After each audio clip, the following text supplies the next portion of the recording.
दलित लड़की दीक्षा की मौत मामले में लोहारू से कांग्रेस विधायक राजवीर फरटिया की मुश्किलें लगातार बढ़ती जा रही है। भिवानी पुलिस ने आज इस मामले को लेकर कांग्रेस विधायक से लगभग 3 घंटे लोहारू थाने में पूछताछ की है। एसपी और डीएसपी रैंक के अधिकारियों ने फरटिया से सवाल जवाब किए हैं, लेकिन राजवीर फरटिया पूछताछ के लिए पूरे दल बल के साथ थाने पहुंचे थे। थाने के बाहर उनके समर्थकों ने मीडिया के सामने खुलकर फरटिया का बचाव किया। साथ ही खुद राजवीर फरटिया ने अब इस मामले में पूर्व कृषि मंत्री और लोहारू से उनके प्रतिद्वंदी रहे भाजपा नेता जेपी दलाल को भी कटघरे में खड़ा कर दिया है। आगे बढ़ने से पहले आपको सुनाते हैं कि पूछताछ के बाद थाने से बाहर निकले राजवीर फरटिया ने जेपी दलाल की इस मामले में क्या भूमिका बताई है। आज जो मैं माहौल जो देख रहा हूँ ना, इससे बड़ा दुख वाली बात है। मन इतना दुखी हो रहा है कि हम जिस विजन को लेकर के चले थे, जो सरकार का भी नारा था, बेटी पढ़ाओ बेटी बचाओ का नारा था, और हमने भी कोशिश की। आप 5 साल से देख रहे हो, आज जो ये कॉलेज इस पूरे हरियाणा प्रदेश में नहीं देश में ऐसी संस्था है जो कि लड़कियों के लिए फ्री में शिक्षा दी जाती है, और आज उसके ऊपर कीचड़ उछाला जा रहा है। बड़ी दुख की बात है। और मैं तो सीधे सीधे शब्दों में कहना चाहता हूं कि ऐसी राजनीति नहीं होनी चाहिए। और ये सारा का सारा जो खेल है, और जो परिवार की अगर मैं बात करूं, वो पूरा परिवार मेरा एक घरेलू परिवार था, जो कि होली और दिवाली के ऊपर अगर सबसे पहला फोन आता था तो इसके दादा का आता था। आज उस परिवार के बीच में इतनी खाई पाड़ दी कि उनके चारों साइड जो यहाँ का पहले स्थानीय जो विधायक होता था, मंत्री भी होता था, जेपी दलाल, उसका सारा ये खेल है भाईचारे को तोड़ने में। और भाईचारे के बीच में मैं कहता हूं कि खाई पाड़ने का अगर कोई काम कर रहा है, जो परिवार 50 साल से एक परिवार था, आज वो साथ नहीं बैठ सकता। ये सारी की सारी भूमिका उस जेपी दलाल की है, जो कि आज पूरे प्रकरण में मैं कहता हूं कि पूरा उसने जो आज ये जो खेल रचा है। लेकिन साथियों और मीडिया के आप जो भी हमारे सामने खड़े हो, आप ध्यान रखना, परमात्मा के घर में अंधेर है, देर है लेकिन अंधेर नहीं है। एक दिन सच्चाई सामने आएगी और उस दिन मैं पूरे हलके को इकट्ठा करूंगा। और उसके ऊपर मैं कहता हूं कि इस हलके में अगर इस हलके की जनता इस सच्चाई के साथ है तो इस पर उसकी एंट्री पर ताला लगाने का काम कोई कर सकता है तो इस हलके की जनता कर सकती है, छत्तीस बिरादरी का भाईचारा कर सकता है।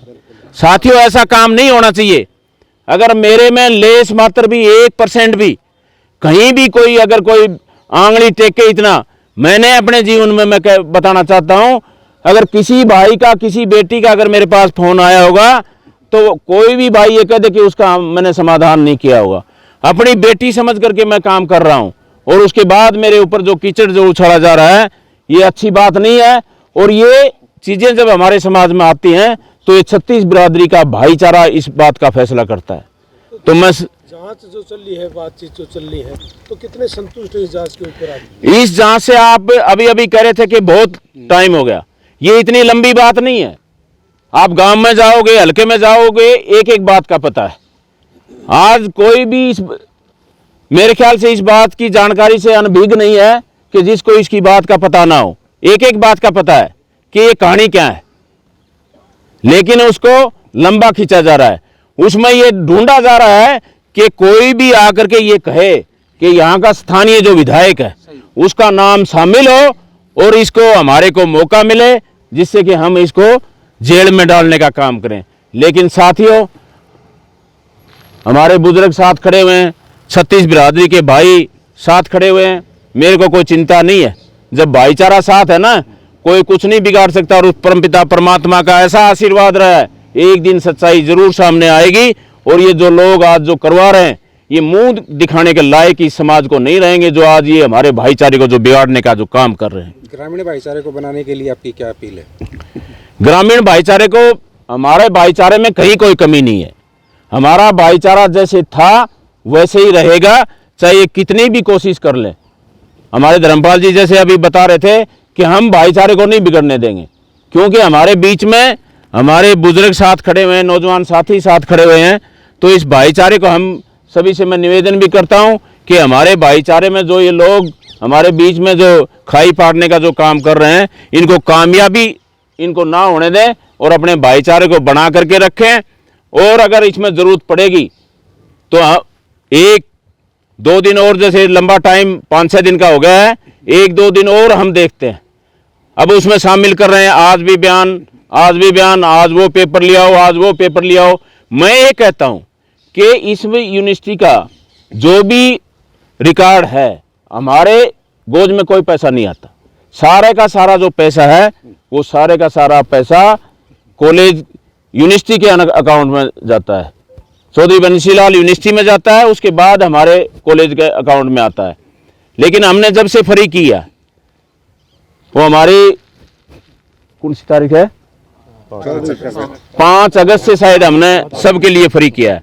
मैं चैलेंज के साथ कहता हूं कि भाई 5 अगस्त के बाद अगर कोई भी एक भी लड़की या कोई भी एक भी अभिभावक ये कह दे कि भी एक भी पैसा, हजारों की या 100, वो तो बात अलग रहेगी, कोई भी ये साबित कर दे कि भी 100 रुपये भी हमारे कॉलेज ने अगर किसी ने उससे मांगा हो तो आपका जूता और मेरा सिर। ये जो आज ये लालसन जो लगा रहे, हमने बेटियों के पढ़ाई के लिए जो काम किया है, आज उसके ऊपर जो कीचड़ जो उछाला जा रहा है साथियों, ये मैं कहता हूं कि एक समाज को जो तोड़ने का जो काम ये लोग कर रहे हैं, इस समाज ये बख्शेगा नहीं, ये परमात्मा उनको बख्शेगा नहीं। हम परमात्मा पर विश्वास करने वाले लोग हैं और वो परमात्मा जरूर एक दिन न्याय दिलाएगा। और जब न्याय आएगा उस दिन इस हल्के की, मैं कहता हूं कि सारा जो हल्का जो सुन रहा है और देख रहा है, हर आदमी मेरे से पूछता है चेयरमैन साहब क्या करना है, बताओ हम आपके साथ। मैं एक बात कहना चाहता हूं साथियों, जल्दबाजी में हमारे को कोई फैसला नहीं लेना, हमारे को इंतजार करना है। और जब ये आज 24 तारीख से लगा करके, तो आज 4 तारीख है, 5 तारीख है, 5 और 6, 10-11 दिन हो गए। 10-11 दिन में मेरे ख्याल से कोई ऐसा दिन नहीं होगा, हर आदमी के मन में ये शंका है कि भाई इतना लंबा क्यों हो रहा है। कोई बात नहीं है, एक एक बात का सबको पता है। इन्हीं बातों के साथ मैं तो एक ही बात कहना चाहता हूं, प्रशासन से भी ये मैं अपील करना चाहता हूं। और वही धन्यवाद करता हूं मैं मुख्यमंत्री जी का, वो जो बयान आया था, उन्होंने भी कहा था कि न्याय होगा और हमारे को पूरी उम्मीद है। पार्टीबाजी की बात नहीं है, मैं इंसानियत पर विश्वास करने वाला आदमी हूं। अगर न्याय होगा तो उसका भी हम स्वागत करेंगे, जिसमें कि इसमें गलत आदमी को ना फंसाया जाए। आज जिस लड़की और लड़के का मामला था उसमें उसके बाप को भी अंदर डाल दिया गया, और भी नाम उसमें आ रहे हैं। आज कॉलेज का जो कमेटी है या प्रिंसिपल है, बेचारी वो लेडीज है। आज मैं अभी देख रहा था, एक बेटी मेरे को बता रही थी कि मेरे को डराया जा रहा है, धमकाया जा रहा है। बेटी बता रही थी कि ध्यान से देना नहीं तो तेरी जेल हो जाएगी।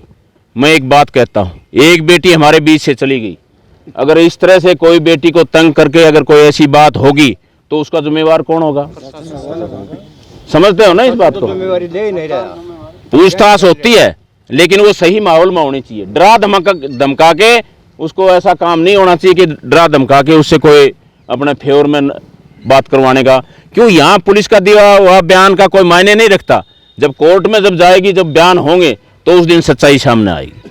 बात करें इस केस की तो शुरुआती जांच में अभी कुछ खुलकर सामने नहीं आया है। पुलिस हर पहलू से इसकी जांच में जुटी है। चूंकि मामला हाई प्रोफाइल होने के साथ साथ राजनीति से भी जुड़ गया, लिहाजा पुलिस भी फूंक फूंक कर कदम रख रही है।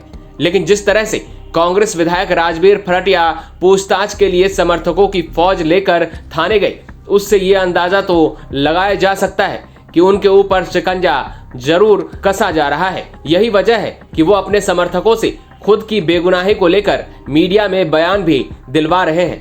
अंत में आप सुनिए कि थाने के बाहर इकट्ठा हुए फरटिया समर्थकों ने किस कदर अपने नेता का बचाव किया, और साथ ही कमेंट करके जरूर बताएं कि आपको ये पूरा मामला किस दिशा में जाता दिखाई दे रहा है। क्या मामला है ये मामला ये राजनीतिक मामला है सारा ये। और ये कह रहे हैं कि फीस का जो मैटर 2023 के अंदर कोई फीस माफ नहीं थी, लेकिन मैंने एक लड़की की फीस माफ करवाई। और उसका रोल नंबर मैं जाते हुए मेरे को रोल नंबर दे दिए। कोई चीज़ का मैटर नहीं है। सामाजिक तौर पर इस पर क्या कदम होना चाहिए, समाज का क्या दायित्व बनता है आप लोगों का? समाज के ये समाज को समाज का एक बहुत गहरा संबंध है, इसको आपस में तोड़ना चाहते हैं लोग। जातिवाद का नारा लगा के एक तरफ से भाईचारा मिटाने की कोशिश कर रही है राजनीतिक पूरा स्टेट। क्या चाहते हो आप लोग? हम तो न्याय चाहते हैं, न्याय होना चाहिए, सच्चाई होनी चाहिए। जबकि एमएलए साहब खुद कह रहे हैं भी मेरी इंक्वायरी करवाओ, सीबीआई करवाओ, फिर क्या रह गया? तो बकाया रह गया कि जब आदमी खुद कहता है मेरी सीबीआई कराओ, फिर क्या कमी है? आपका नाम जी? हाँ जी, नाम आपका? मेरा नाम प्रभु राम बलोजिया। पूरा बड़ा भाईचारा है, सबका आपस में घुल मिल के रहते हैं। कभी कोई छुआछूत नहीं हुई, साथ खाना खाते हैं, साथ हुक्का पीते हैं, साथ चाय पीते हैं। तो भी कभी गिलास बांधने का, थाली बांधने का आज तक कोई काम नहीं है। हमारा भाईचारा ख़राब करने की कोशिश करी है सरकार। और आगे बात बता दूं, ये कोई छोटी बात नहीं है, कोई ये सुसाइड केस नहीं है। इस केस में तय तक जाएंगे तो ये मर्डर है, सरेआम ब्लाइंड मर्डर कर रखा है। और इसकी तहकीकात पूरी होनी चाहिए, और नहीं होगी तो हम अपनी सर्वजातीय स्वर्ण खाप 83 की पंचायत बुलाएंगे। मर जाएंगे मिट जाएंगे, लेकिन गलत नहीं होने देंगे। मैं आज आपको सबक बताना चाहता हूँ, एसपी साहब भी यही हैं, डीएसपी साहब भी यही हैं, तो इसमें कोताही न बरतें।